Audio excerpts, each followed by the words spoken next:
Welcome to episode 3 of our boot camp, of our Reboot Camp. So we're going to go right into this, and we are going to go into the 5 things that you are going to implement into your Arbonne this week, today particularly, and we want to focus on sponsoring. So when you're sponsoring, I like to break things down into categories, and I like, sorry if there's background noise, my AC is broken, so I have fans blowing in my direction. Let me see if I can turn this down for now, just so you guys don't have that too much background noise because it's going to show up on the thing. So when you're sponsoring, you want to start thinking about the kind of person that you want to look for. So start thinking about some qualities in that person that you want to look for, and then ask yourself, do you have those qualities also? Because it's good for us to constantly be leveling up our game, because who we are is who we will attract. So if we want to attract better or more, we need to become better or more. And that's one of the greatest things about Arbonne, because it always keeps us growing. But we're going to focus on 5 areas and 5 things that you are going to do in sponsoring starting today.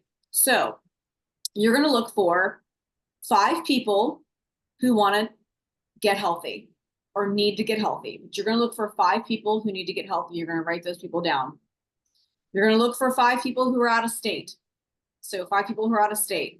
You're going to look for 5 people who are in transition. What does transition look like? It could mean that they're transitioning from a job. Maybe they just had a baby. Maybe they're recently divorced. Maybe they are moving. Maybe they've recently just moved. 5 people who are in transition. We're going to talk about 5 people who are in college or have kids in college. And we're going to talk about 5 people with influence. It could be through social media. It could be just who they are in the community. It could be maybe they had an influence over your life. Well, we're going to talk about those 5 people. So 5 people, let's go back to the first one. 5 people who need or want to get healthy. You're going to reach out to these people, and you are going to introduce to them the 7-day program. You're going to ask them to be part of a test group. You're going to ask them to give their results, and then you're going to offer the business opportunity.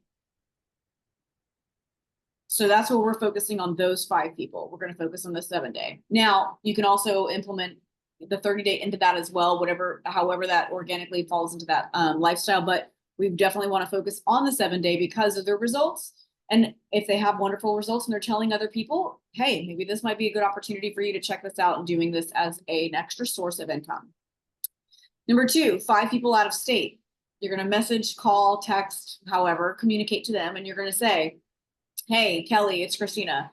I know that you know that I've been doing Arbonne for a little while, but I'm actually building another, I'm expanding my Arbonne team this month. And I am expanding into Kentucky. Do you know anyone, do you know anyone that is looking to earn an extra source of income? If so, can I shoot you a little bit of information, or can we have a chat about it, and I'll show you exactly what that might look like. Key points are you're expanding your Arbonne team this month and next. I kind of like to include this month and next, depending on what day of the month it is, in Kentucky. I'm expanding my Arbonne business on the West Coast. So I might include California and, West Coast place. But you're going to focus on 5 people who are out of state. 5 people in transition. This is where I learned this from ENVP Leslie and Kevin Humphreys years ago. And this is where you're going to think of people who are in transition in their life, because when people are in transition, not only do they need a financial extra usually, but they're open-minded to it. They're already in motion. They're not stuck in their ways. They're already in motion. And a lot of times transition can kind of birth, if you will, a desire for something different. So just keeping that in mind. So people who are in transition, what does that look like? It can look like somebody's relocated, or they're relocating and things are changing in their life. It could be they're now an empty nester. Like, trust me, from someone who's now just becoming an empty nester, I'm like open to all sorts of new things because it's just a different phase of life. Maybe they just had a baby. That's actually a really good opportunity, because it just depends on how you talk with them. Hey, I'm looking for a couple of new moms right now to be able to help transition in their life as new momming in a healthy, fun lifestyle, and a way to earn an extra income. So you're income focused. but you're looking for people who are in transition, and you're going to tailor your conversation to what transition they're in. College age kids, you're looking for people who are in college, because college age kids are broke and they don't want to go to work. Hey, I'm looking for a couple, maybe you have a sorority. I remember I did a presentation for a sorority one time, and that was really good. If you can set aside $300 to $500 a month right now, by the time you end college and you actually invest that, what does that look like? You're not going to necessarily be paying off student loans like some of your other peers would be. Oh, you're in college and you work at Red Lobster part-time. What do you think about doing this on the side while you're doing both? That might earn you an extra $1,000 a month where you don't actually have to clock in and out. And by the way, anyone else that you recruit that is in the same situation as you are, Arbonne will compensate you for recruiting them also. Let me show you what the comp plan looks like. So that would be a college conversation for someone who's in college. Also, hey, I know that your son is now moving to Colorado for a track scholarship. We work a lot with a lot of athletes, and he might want to be a brand ambassador for this wellness company that I'm a brand ambassador for. I can show you what that looks like. Or do you think he'd be open to a conversation where he might actually earn a little bit of extra for using products he's already using and sharing it with his friends and peers? Okay, 5 people with influence. 5 people with influence. Social media would be a great way for them to be a brand ambassador and share this opportunity with on social media. But people don't necessarily have to have social media just to have influence. So maybe it's someone who works at a gym and they are already teaching people how to get healthy. They are the go-to person for maybe it's hair and skin. You're just thinking of people that are already in a profession that lines up with Arbonne, that have influence with others. And this might be a way for them to monetize their influence. If they don't have social media, we have help with Dana Duffy, so we can always reference Dana Duffy to them, which is also cool because not only will her stuff, her classes that she does, her resources that she has for us, be able to help their Arbonne business, but it can help their other business or their other level of influence that they already have also. So if they don't have social media, awesome. We've got a social media coach that's available for them that's going to help whatever they're already doing anyways. Okay, so here's your assignment. Your assignment is to find these 5, 10, 15, 20, 25 people, do those asks, and report back by the end of the week. So we're going to ask those people before the end of the week, and we're going to put it in our Voxer group. The other assignment I have for us is the following.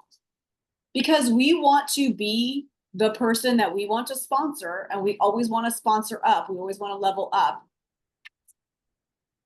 We, me included, are going to do this assignment, and we're going to interview 5, preferably 5. If you can't find 5, just do whatever you can.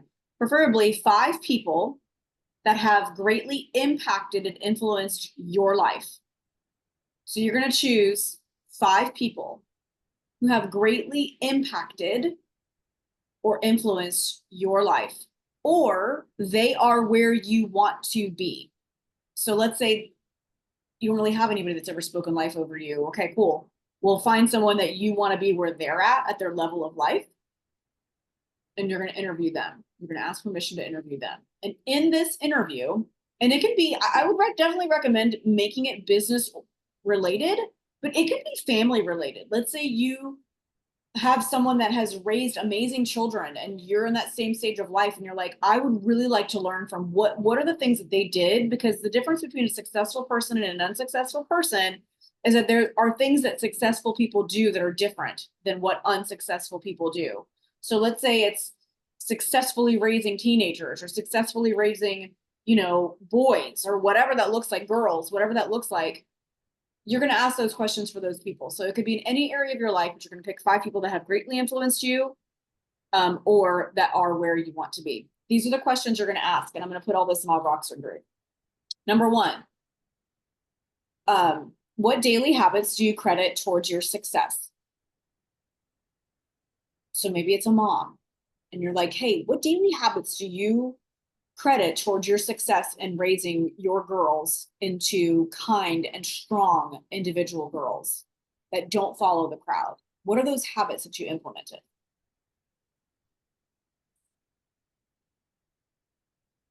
Number 2, what boundaries do you have in place? What boundaries do you have in place in your life that you believe have impacted or contributed towards your success? So let's say you're, I don't know, you're interviewing a top executive for a Fortune 500 company who started from the ground up. What boundaries did you have in place? Because they had to have boundaries. Number 3, how much time do you spend on your success now versus the beginning? How much time do you spend on your business, on your parenting, on your marriage, on your sport, whatever that looks like? How much time do you spend on your success now versus the beginning? Do you still spend the same amount of time, and why? And it could be different. So just be prepared for all these questions, to these people to answer differently. Number 4, who influenced you, and did you have a mentor? And then you're going to ask them, do you think it's necessary, based on whatever their answer is? So who influenced them? Did you have a mentor? And if the mentor is a yes or a no, you're going to ask them, do you think that's necessary? And then the last one, what advice do you have for me in my current phase of life? And what constructive criticism can you give me? Sorry if you can hear the AC, guys. What advice do you have for me in my current phase of life? And do you have any constructive criticism? So this is where if you trust them, you're probably going to know them, or maybe if you don't know them and it's somebody that you're just interviewing, you're going to share a little bit about your life and where you're at. Maybe I'm not where I'm at, when I want to be. This is what it looks like, whatever. But be ready to get some constructive criticism. Give somebody permission to tell you, hey girl, you'd be doing a lot better if X, Y, Z, or you got to get rid of this, or you got to spend your whatever that looks like. This is where it's the opportunity for where the rubber meets the road, and you might hear something that you don't want to. But that's good because it helps us grow. So what advice do you have for me in my current phase of life? And do you have any constructive criticism? Or what constructive criticism can you give me? Because we are looking for the constructive criticism. And that's all I got. You got anything, Lundy? Nope. All right. I will send the recording and we'll get to this, and I'll post everything to our Voxer group. And I'm excited because I'm going to do the exact same thing, and it's good. Okay. Thanks for being here. All right. Bye. Bye-bye.